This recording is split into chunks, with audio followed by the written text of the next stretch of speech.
जय हिंद दोस्तों। बिहार एसएससी का सेट का जो पहला ही प्रश्न था, है ना, उसी में कुछ स्टूडेंट का समस्या हो गया और उनको डिटेल्स चाहिए कि पहला प्रश्न का डिटेल्स बताइए सर। क्योंकि मैं अक्सर सेट जब बनाता हूँ तो उसमें जो क्वेश्चन डायरेक्ट बनने लायक होता है ना, मैं डायरेक्ट ही बता देता हूँ। तो एक दो स्टूडेंट का कमेंट आ गया कि सर इसका डिटेल्स बता दीजिए। तो चलिए देखिए, क्वेश्चन क्या था दोस्तों कि 7 संख्याओं का औसत जो है 43 है। यदि प्रत्येक संख्या में 3 की कमी कर दिया जाए तब नया औसत क्या हो जाएगा, ऐसा प्रश्न था। तो मैंने बोला था कि अगर ऐसा प्रश्न पूछता है कि प्रत्येक संख्या में 3 की कमी कर दिया जाए, प्रत्येक संख्या में 3 की वृद्धि कर दिया जाए, तो वही प्रक्रिया आप औसत में अपना सकते हैं कि अगर प्रत्येक संख्या में 3 की कमी किया मतलब औसत में 3 की कमी कर देंगे, वही हमारा आंसर हो जाएगा। तो 43 माइनस 3 करेंगे तो आपका 40 हो जाएगा, यानी कि नया औसत 40 के बराबर होना चाहिए। तो इसका डिटेल्स कैसे होगा आइए समझते हैं। देखिए दोस्तों, पहली अवस्था यह है कि हमें औसत को जानकारी होना चाहिए कि औसत क्या होता है। तो छोटा एग्जाम्पल लेकर समझाता हूँ, बाकी ये प्रश्न आपको डायरेक्ट समझ में आ जाएंगे फिर कि क्यों ऐसा किया मैंने। देखिए, जैसे मान लेते हैं दोस्तों कि 3, 4, 5 ये संख्या है ना। अब इसका औसत अगर आपसे हम पूछे तो क्या हो जाएगा, 4, 5, 9, 3, 12 है ना। ये 12 योग हो गया, योग बटे की संख्या करेंगे तो औसत हो जाएगा। तो 1, 2, 3 से हमें क्या करना है, डिवाइड। तो 4 किया कितने हो गए, 12, यानी कि यहाँ का औसत कितने हो गए, 4 हो गए। ठीक है।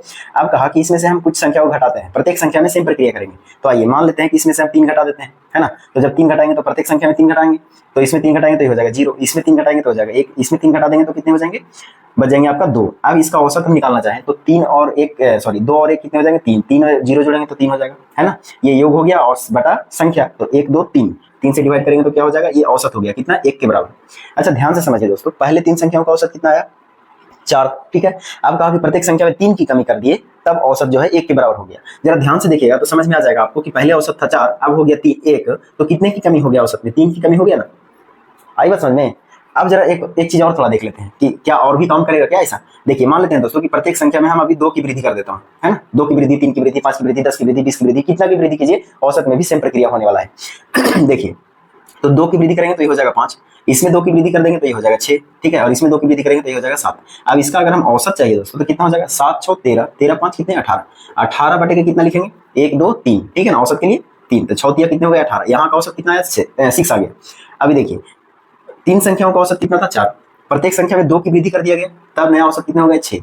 आइए देखिए, पहले औसत था 4, अब हो गया 6, कितने की वृद्धि हो गया, 2 की वृद्धि। यानी सीधा सीधा ये समझ में आ रहा है दोस्तों कि प्रत्येक संख्या की बात कर रहा है ना, तो प्रत्येक संख्या में जो प्रक्रिया कर रहे हैं औसत में भी सेम प्रक्रिया हो रही है कि नहीं। तो यहां तक समझने में कोई समस्या तो होना नहीं चाहिए, है ना। तो अब ये प्रश्न का जवाब आप पेन लगा के नहीं दीजिएगा, डायरेक्ट आंसर बनाइएगा, ठीक है। ऐसे प्रश्नों में एग्जाम में जो है समय को बचाया जाता है, ठीक है ना। तो चलिए कोई दिक्कत तो नहीं होगा, है ना। और अब फिर भी दिक्कत होगा तो मुझे फिर से कमेंट कीजिएगा, मैं दूसरे तरीकों से फिर से बता दूंगा। आई बात समझ में। चलिए, all the best, have a nice day.